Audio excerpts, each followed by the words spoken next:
Hi friends, നമ്മൾ ഇന്ന് നോക്കുന്നത് 85/2025 ചോദിച്ച ഒരു PYQ ആണ്. ഫസ്റ്റ് ക്വസ്റ്റ്യൻ, കൊളോണിയൽ ഭരണത്തിൻ്റെ കീഴിൽ ബ്രിട്ടൻ മലബാറിൽ നടപ്പാക്കിയ പരിഷ്കാരങ്ങളിൽ ശരിയായവ കണ്ടെത്താനാണ് ചോദിച്ചിരിക്കുന്നത്. 1ഉം 3ഉമാണ് ശരി. കണ്ണൂർ അഞ്ചരക്കണ്ടിയിൽ സുഗന്ധവിളത്തോട്ടം ആരംഭിച്ചു. മലപ്പുറം നിലമ്പൂരിൽ തേക്കുംതോട്ടം നിർമ്മിച്ചു. കണ്ണൂർ അഞ്ചരക്കണ്ടിയിൽ സുഗന്ധവിളത്തോട്ടം ആരംഭിച്ചു. മലപ്പുറം നിലമ്പൂരിൽ തേക്കുംതോട്ടം നിർമ്മിച്ചു. താഴെ കാണിച്ചിട്ടുള്ളവയിൽ ശരിയായ പ്രസ്താവന 2ഉം 3ഉമാണ് ശരിയായിട്ടുള്ള പ്രസ്താവന. 1875 എറണാകുളം മഹാരാജാസ് കോളേജ് ആരംഭിച്ചു എന്നാണ്. 1875 എറണാകുളം മഹാരാജാസ് കോളേജ് ആരംഭിച്ചു. 1937 തിരുവിതാംകൂർ സർവകലാശാല ആരംഭിച്ചു. തിരുവിതാംകൂർ സർവകലാശാല 1937 ആരംഭിച്ചു. ഇന്ത്യയുടെ ഒന്നാം സ്വാതന്ത്ര്യ സമര കാലഘട്ടത്തിൻ്റെ ചിത്രകലയുമായി ബന്ധപ്പെട്ട് നൽകിയ പ്രസ്താവനയുടെ തെറ്റ് ഏതെന്ന് ചോദിച്ചാൽ 1ഉം 3ഉം തെറ്റായിട്ടുള്ളതാണ്. 2 ശരിയാണ്. 2 എന്താണ്? ഗവർണർ ജനറൽ ആയിരുന്ന കാനിങ് പ്രഭുവിനെ വിമർശിച്ചുകൊണ്ട് കാർട്ടൂൺ പുറത്തിറക്കിയ പത്രമാണ് പഞ്ച്. അപ്പോൾ ഗവർണർ ജനറൽ ആയിരുന്ന കാനിങ് പ്രഭുവിനെ വിമർശിച്ചുകൊണ്ട് കാർട്ടൂൺ പുറത്തിറക്കിയ പത്രമാണ് ഏത്? പഞ്ച്. താഴെ കാണിച്ചിട്ടുള്ളവയിൽ നിന്നും ശരിയായ പ്രസ്താവന 1ഉം 3ഉമാണ്. സൈമൺ കമ്മീഷൻ റിപ്പോർട്ട് ചർച്ച ചെയ്യാനാണ് വട്ടമേശ സമ്മേളനങ്ങൾ വിളിച്ചു ചേർത്തത്. എന്തിനാണ്? സൈമൺ കമ്മീഷൻ റിപ്പോർട്ട് ചർച്ച ചെയ്യാനാണ് വട്ടമേശ സമ്മേളനങ്ങൾ വിളിച്ചു ചേർത്തത്.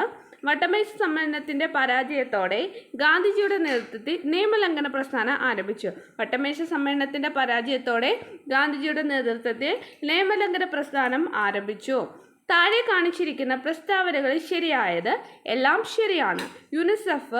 യുനിസെഫിൻ്റെ 8ാമത്തെ എക്സിക്യൂട്ടീവ് ഡയറക്ടർ എന്ന് പറയുന്നത് കാതറിൻ റസൽ ആണ്. ഐക്യരാഷ്ട്ര സംഘടന 2024 ഒട്ടകങ്ങളുടെ വർഷമായി പ്രഖ്യാപിച്ചു. അപ്പോൾ 2024 ഐക്യരാഷ്ട്ര സംഘടന ഒട്ടകങ്ങളുടെ വർഷമായി പ്രഖ്യാപിച്ചു. സ്ത്രീകളെ നിക്ഷേപിക്കുക, പുരോഗതി ത്വരിതപ്പെടുത്തുക എന്നതാണ് 2024 വനിതാ ദിനത്തിൻ്റെ മുദ്രാവാക്യം. അടുത്ത ക്വസ്റ്റ്യൻ, നെബുല സിദ്ധാന്തത്തിൻ്റെ ഉപജ്ഞാതാവ്. നെബുല സിദ്ധാന്തത്തിൻ്റെ ഉപജ്ഞാതാവാണ് ഇമ്മാനുവൽ കാന്റ്. പി ഭൂകമ്പ തരംഗത്തിൻ്റെ നിഴൽ മേഖല ഉൾപ്പെടുന്നത് എത്ര ഡിഗ്രിക്കുള്ളിലാണ്? പി ഭൂകമ്പ തരംഗത്തിൻ്റെ നിഴൽ മേഖല ഉൾപ്പെടുന്നത് 103 ഡിഗ്രി 142 ഡിഗ്രിയാണ്. ഉത്തര അറ്റ്ലാന്റിക് സമുദ്രത്തിൽ ഉൾപ്പെടാത്ത സമുദ്രജല പ്രവാഹമാണ് കാലിഫോർണിയ. അപ്പോൾ ഉത്തര അറ്റ്ലാന്റിക് സമുദ്രത്തിൽ ഉൾപ്പെടുന്ന സമുദ്രജല പ്രവാഹങ്ങളാണ് ഗൾഫ് സ്ട്രീം, ലാബ്രഡോർ, കാനറീസ്. ഉപദ്വീപീയ നദിയായ കൃഷ്ണയുടെ ഉത്ഭവസ്ഥാനം മഹാബലേശ്വർ. ചന്ദ്രന്റെ ദക്ഷിണ ധ്രുവത്തെ പേടകമിറക്കിയ ഇന്ത്യയുടെ ചന്ദ്രദൗത്യം ചന്ദ്രയാൻ 3. ചുവടെ തന്നിരിക്കുന്നതിൽ ഏതെല്ലാമാണ് ഇന്ത്യയുടെ പഞ്ചവത്സര പദ്ധതിയുടെ പ്രധാന ലക്ഷ്യം? ഇവയെല്ലാം വളർച്ച, ആധുനികവൽക്കരണം, സ്വാശ്രയത്വം, സമത്വം. ഇത് ഇത്രയും പഞ്ചവത്സര പദ്ധതിയുടെ ലക്ഷ്യങ്ങളാണ്. അടുത്ത ക്വസ്റ്റ്യൻ എന്ന് പറയുന്നത്, മേൽപ്പറഞ്ഞ സാമ്പത്തിക പ്രവർത്തനത്തിൽ ചുവടെ തന്നിരിക്കുന്നത് യോജിച്ച പ്രസ്താവന ഏതെന്നാണ്. ഇവയൊന്നും യോജിച്ച പ്രസ്താവന അല്ല. ഹരിത വിപ്ലവവുമായി ബന്ധപ്പെട്ട് ചുവടെ നൽകിയിരിക്കുന്നത് യോജിക്കാത്ത പ്രസ്താവന ബി ആണ്. ഹരിത വിപ്ലവത്തിൻ്റെ 2ാം ഘട്ടം 1960 പകുതി മുതൽ 70 പകുതി വരെയാണെന്ന് തെറ്റാണ്. ബാക്കി 3 പ്രസ്താവനയും ശരിയാണ്. ഹരിത വിപ്ലവത്തിൽ അത്യുൽപാദന ശേഷിയുള്ള വിത്തിനങ്ങൾ ഉപയോഗിച്ചു. ഹരിത വിപ്ലവ സാങ്കേതിക വിദ്യയുടെ വ്യാപനം ഇന്ത്യയെ ഭക്ഷ്യധാന്യങ്ങളുടെ കാര്യത്തിൽ സ്വയം പര്യാപ്തത കൈവരിക്കാൻ പ്രാപ്തമാക്കി.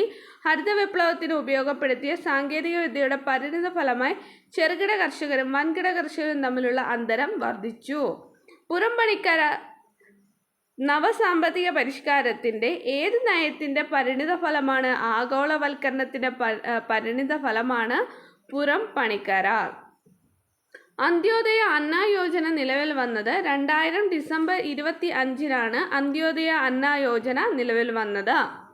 ചേരുംപടി ചേർക്കാനാണ് ലക്ഷ്യപ്രമേയം എന്ന് പറയുന്നത് ജവഹർലാൽ നെഹ്റു ആണ്. ഭരണഘടനാ നിർമ്മാണ നിയമ ഉപദേശകൻ ആരായിരുന്നു? BN റാവു ആണ്. ഭരണഘടനാ നിർമ്മാണ സഭ ആദ്യ ചെയർമാൻ എന്ന് വെച്ചാൽ ഡോക്ടർ സച്ചിദാനന്ദ സിൻഹ.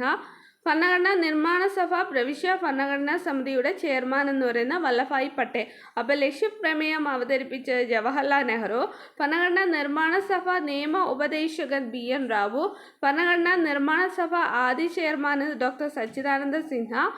ഭരണഘടനാ നിർമ്മാണ സഭ പ്രവിശ്യ ഭരണഘടനാ സമിതിയുടെ ചെയർമാൻ വല്ലഭായ് പട്ടേൽ.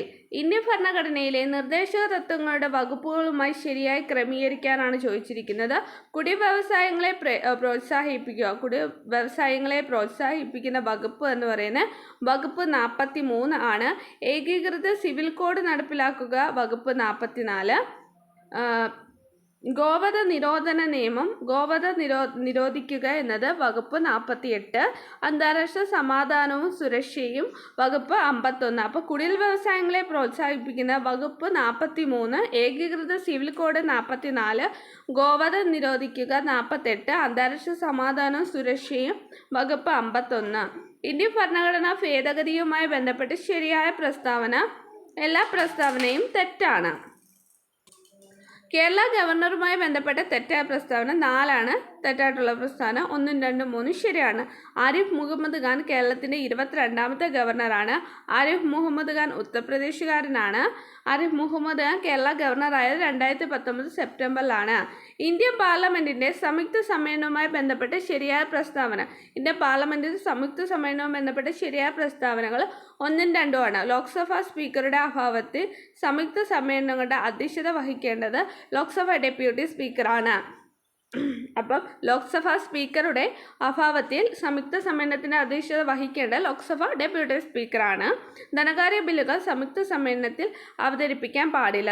ധനകാര്യ ബില്ലുകൾ എന്താണ്? സംയുക്ത സമ്മേളനത്തിൽ അവതരിക്കാൻ പാടില്ല. ഇന്ത്യൻ ഭരണഘടനയിലെ കൺകറന്റ് ലിസ്റ്റിൽ ഉൾപ്പെട്ട വിഷയങ്ങൾ എന്ന് പറയുന്നത് വിവാഹവും വിവാഹമോചനവും, ട്രസ്റ്റും ട്രസ്റ്റികളും, കാർഡുകൾ, കുടുംബാസൂത്രണം. വിവാഹവും വിവാഹമോചനവും, ട്രസ്റ്റും ട്രസ്റ്റികളും, കാർഡുകൾ, കുടുംബാസൂത്രണം ഇവയൊക്കെ കൺകറന്റ് ലിസ്റ്റിൽ വരുന്നതാണ്. എന്തൊക്കെയാണ് കൺകറന്റ് ലിസ്റ്റിൽ ഉൾപ്പെട്ട വിഷയങ്ങളെന്ന് വെച്ചാൽ വിവാഹവും വിവാഹമോചനവും, ട്രസ്റ്റും ട്രസ്റ്റികളും, കാർഡുകൾ, കുടുംബാസൂത്രണം. ഇന്ത്യയിലെ ധനകാര്യ കമ്മീഷനുമായി ബന്ധപ്പെട്ട് തെറ്റായ പ്രസ്താവന 4. അപ്പോൾ 3 പ്രസ്താവനകൾ ശരിയാണ്. ഏതൊക്കെയാണ്? 15ാം ധനകാര്യ കമ്മീഷൻ്റെ ചെയർമാൻ ശ്രീ N.K. സിംഗ് ആണ്. ധനകാര്യ കമ്മീഷൻ്റെ ആദ്യ ചെയർമാൻ K.C. നിയോഗി ആയിരുന്നു. ഭരണഘടനയുടെ 280 വകുപ്പ് ധനകാര്യ കമ്മീഷനുമായി ബന്ധപ്പെട്ടിരിക്കുന്നു. കേരള പബ്ലിക് സർവീസ് കമ്മീഷൻ്റെ അധ്യക്ഷനായിട്ടില്ലാത്ത വ്യക്തിയാണ് M. ഗംഗാധര കുറുപ്പ്. അപ്പോൾ KPSCയുടെ അധ്യക്ഷനായിട്ടുള്ളവർ P.T. Chacko, V.K. Velayudhan, M.K. Zakir.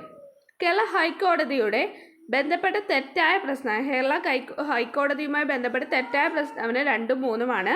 1ഉം 4ഉം ശരിയാണ്. കേരള ഹൈക്കോടതി സ്ഥാപിച്ചത് എന്നാണ്? 1956 നവംബർ 1-നാണ്. ആദ്യ ചീഫ് ജസ്റ്റിസ് K.T. കോശിയായിരുന്നു. അപ്പോൾ കേരള ഹൈക്കോടതി നിലവിൽ വന്നത് സ്ഥാപിച്ചത് 1956 നവംബർ 1-നാണ്. ആദ്യ ചീഫ് ജസ്റ്റിസ് K.T. കോശിയായിരുന്നു. Doctor M. കുഞ്ഞാമൻ എന്ന വ്യക്തിയുമായി ബന്ധപ്പെട്ട് ശരിയായ പ്രസ്താവന 1ഉം 3ഉം 4ഉം ആണ്. അദ്ദേഹത്തിൻ്റെ ജീവചരിത്രമാണ് എതിര്. ഡെവലപ്മെൻറ്റ് ഓഫ് ട്രൈബൽ എക്കോണമി അദ്ദേഹത്തിൻ്റെ കൃതിയാണ്. 2023 ഡിസംബർ 3-ന് അദ്ദേഹം മരണമടഞ്ഞു. അപ്പം ഡോക്ടർ M. കുഞ്ഞാമൻ എന്ന് പറയുന്നത് അദ്ദേഹത്തിൻ്റെ ജീവചരിത്രമാണ് എതിര്. ഡെവലപ്മെൻറ്റ് ഓഫ് ട്രൈബൽ എക്കോണമി അദ്ദേഹത്തിൻ്റെ കൃതിയാണ്. 2023 ഡിസംബർ 3-ന് അദ്ദേഹം മരണമടഞ്ഞു. വൈഡർ ടെസ്റ്റ് ഏത് രോഗനിർണയത്തിനാണ് ഉപയോഗിക്കുന്നത്? ടൈഫോയിഡ് ആണ്. മനുഷ്യരിലെ ഹീമോഗ്ലോബിനെ കുറിച്ചുള്ള തെറ്റായ പ്രസ്താവന. അത് പ്രോട്ടീൻ അല്ല എന്നത് തെറ്റായിട്ടുള്ള പ്രസ്താവനയാണ്. ബാക്കി 3ഉം ശരിയാണ്. അയൺ അടങ്ങിയിരിക്കുന്നു. ആരോഗ്യമുള്ള മനുഷ്യൻ 100 മില്ലിലിറ്റർ രക്തത്തെ 12-16 ഗ്രാം ഹീമോഗ്ലോബിൻ കാണപ്പെടുന്നു. ശ്വസനവാതകങ്ങളെ രക്തത്തിലൂടെ വഹിക്കുന്നു. രക്തത്തിലെ ഗ്ലൂക്കോസിൻ്റെ അളവ് കുറയ്ക്കാൻ പാൻക്രിയാസ് ഗ്രന്ഥി ഉൽപ്പാദിപ്പിക്കുന്ന ഹോർമോണാണ് ഇൻസുലിൻ. രക്തത്തിലെ ഗ്ലൂക്കോസിൻ്റെ അളവ് കുറയ്ക്കും പാൻക്രിയാസ് ഗ്രന്ഥി ഉൽപ്പാദിപ്പിക്കുന്ന ഹോർമോണാണ് ഇൻസുലിൻ. 2024 വൈദ്യശാസ്ത്രത്തിനുള്ള നോബൽ സമ്മാനം വിക്ടർ ആംബ്രോസിനും ഗാരി റുക്മാനും ലഭിച്ചത് ഏത് കണ്ടുപിടുത്തത്തിനാണ്? Micro RNA. താഴെ പറയുന്നവയെ അടിസ്ഥാന അളവ് ഏതാണ്? സമയമാണ് അടിസ്ഥാന അളവ്. ഒരു വസ്തു അതിൻ്റെ തുലനാവസ്ഥയിൽ ആകെ ബലം 0 ആയിരിക്കും. ചന്ദ്രനിൽ ഇറങ്ങിയ ആദ്യ സ്വകാര്യ പേടകം ഒഡീസിയസ് ആണ്. താഴെ പറയുന്നവ കാർബണിൻ്റെ രൂപാന്തരമല്ലാത്തത് കാർബൺ ഡൈ ഓക്സൈഡ് ആണ്. കാർബണിൻ്റെ രൂപാന്തരങ്ങൾ ഗ്രാഫൈറ്റ്, ഫുള്ളറിൻ, ഡയമണ്ട്. അക്വരിജിയ ഏതൊക്കെ ആസിഡുകളുടെ മിശ്രിതമാണ്? ഹൈഡ്രോക്ലോറിക് ആസിഡിൻ്റെയും നൈട്രിക് ആസിഡിൻ്റെയും മിശ്രിതമാണ് അക്വരിജിയ. ഒരു ന്യൂട്ടൺ ലായനിയുടെ pH മൂല്യം 7 കർണശപദം ആട്ടക്കഥ രചിച്ചത് മാലിയാണ്. പുഞ്ചിരി ഹ വൈലോപ്പള്ളിയുടെ ഏത് കൃതിയിലെ വരികളാണ്? കുടിയൊഴിക്കൽ.